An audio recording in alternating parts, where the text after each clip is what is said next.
Hey friends, it's Ashley from Heavenly Hills Homestead. It's been a really long time since I've posted a video, but better now than never. Today I'm canning up some meat in a jar. I'm doing a beef in a red wine sauce that I found on the Ball Canning website. I will link that below for you. I will warn you, I am changing up the recipe just a little bit. I feel confident doing that because I have canned before and I know how to do it. I feel very confident in my canning abilities, but if you are new to canning, don't have a lot of experience or don't know the mechanics of it, I would encourage you to follow a legit canning recipe verbatim, exactly how it says. I'm changing it up a little bit. It's a beef and wine sauce, but I'm doing venison in a wine sauce. My brother got a deer and his wife does not like eating venison, so we got some and we're gonna can it up today. So let me take you along and show you how we're doing it.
Next, we're going to start filling jars. I'm just starting with the seasonings.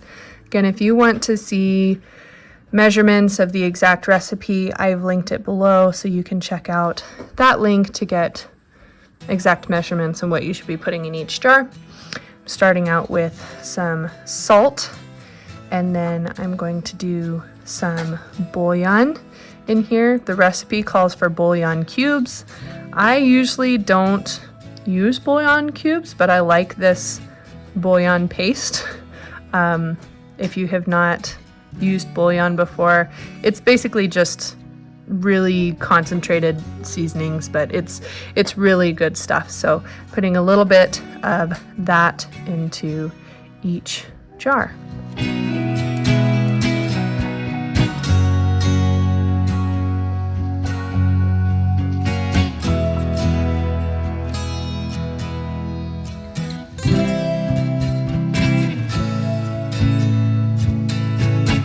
Next, I'm putting a little bit of Worcestershire sauce into each jar.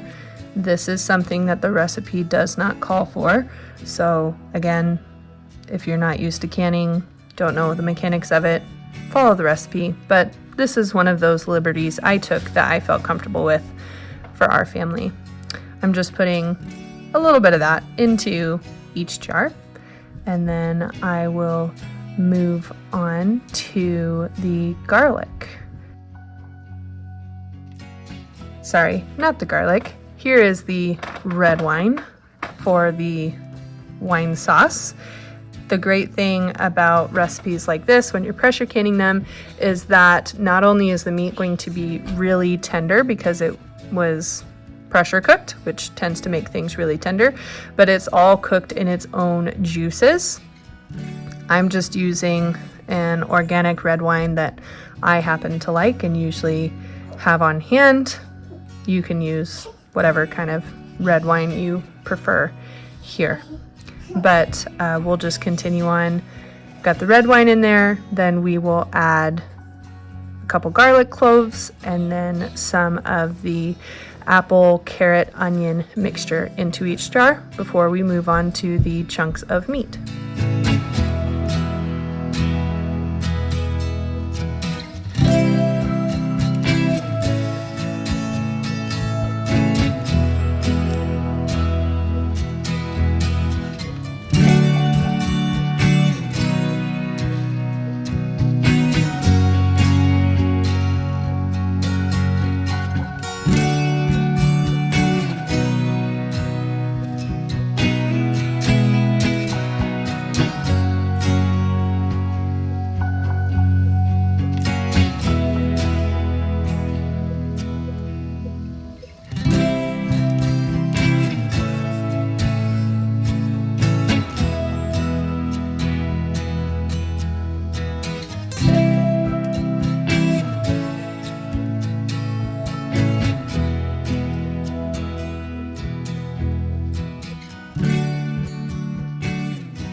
am just evenly distributing the chunked up venison here into each jar. You try to pack it down as much as possible. You can see my helper there, who really likes to play with the debubbler, and she really likes to play with the jar lifter as well. I'm just using the debubbler to kind of push everything down there. You do want it to be packed in well. I am going to be topping this off with boiling water. You can see next to me there, I have the canner heating, so everything's going to be nice and warm.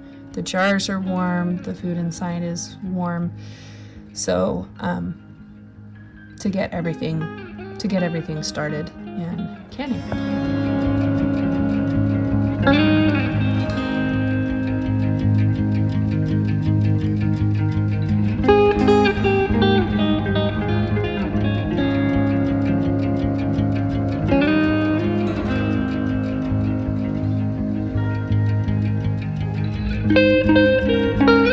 I am just filling with boiling water up to about the 1-inch headspace. You can use the debubbler like I have to measure the 1-inch. Again, I've canned before, so I can eyeball it pretty well. With these jars, that's usually about the neck of the jar where the ring goes on, that you tighten the ring on. And then I just take the debubbler, I kind of push everything around to get as many air bubbles as I can out. With canning, air inside can be a bad thing, so you just want to debubble. And then if there's a big displacement of space, you can always top off with more water.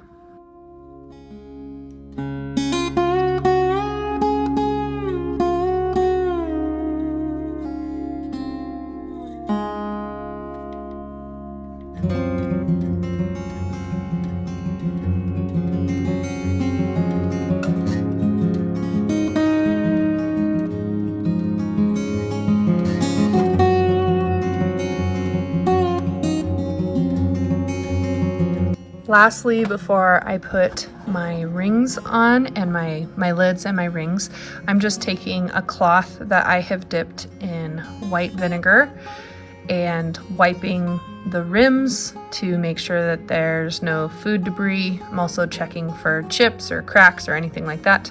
Then I put my clean lids. These are new lids.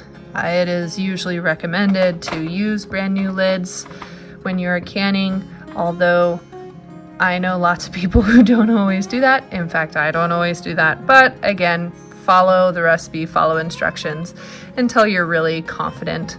If you're reusing lids, the risk is that it wouldn't seal, and then you'd have a jar that didn't seal and isn't shelf stable. So that's just the risk you're running here. These are all new lids, and I'm just tightening my rings to finger tight. You do not want to really reef on these, otherwise you're not going to be able to get the rings off. Then I am just arranging them in my warm canner. I will put the lid on and start the steam venting process, and when that has done its thing, I will put on the wait until it comes up to pressure, and then pressure can it for 90 minutes because these are quartz, and then let it cool down fully before moving on.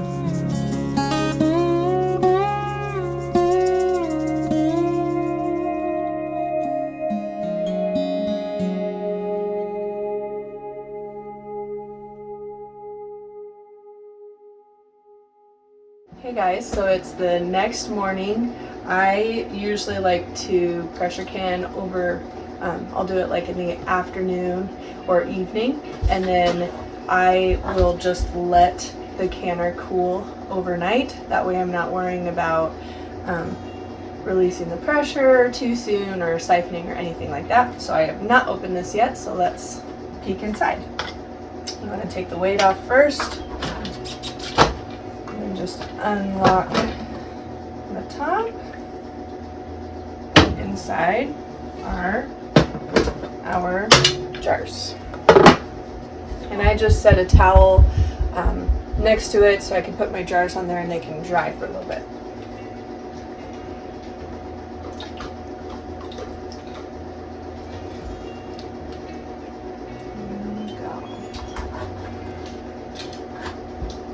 Okay, so that's 5 jars of venison in wine sauce. I will attest to the fact that when you can whole meals, when you can meat especially, and you look at the jars, they don't always look super appetizing, but I assure you when you open this up, you heat it up, you serve it over noodles or mashed potatoes or whatever, it's going to taste delicious. Pressure canned things aren't always as pretty as water bath canned things, but they're a great way to have shelf-stable meals and save some freezer space. So I really hope you enjoyed this video. If you did, make sure to give me a thumbs up, a like, subscribe for more natural living, motherhood, and homesteading content. And until next time, welcome to the homestead.